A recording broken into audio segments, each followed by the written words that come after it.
Mitandao ya kijamii imeshamiri madai kwamba kiongozi wa ODM Raila Odinga anaugua. Hata hivyo, chama cha ODM kupitia ofisi yake utawala kimekana taarifa hizo na kuweka wazi ukweli. Katika taarifa kwa vyombo vya habari iliyotiwa saini na Dennis Onyango, chama hicho kimewashutumu viongozi wa upinzani hususan Rigathi Gachagua, Kalonzo Musyoka na Eugene Wamalwa kwa kueneza habari za uongo kuhusu afya Raila Odinga.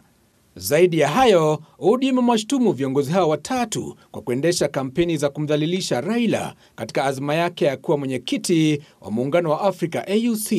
ODM pia ilisema Raila aliondoka nchini Ijumaa kwa ziara.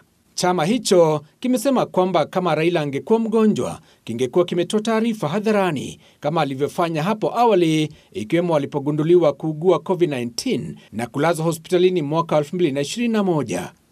Hata hivyo, chama cha Wiper Patriotic Front kupitia katibu mkuu wake, Seneta Shakila Abdalla, kilijibu haraka kikisema kuwa Kalonzo hana chuki dhidi ya rafiki yake wa muda mrefu kisiasa Raila Odinga.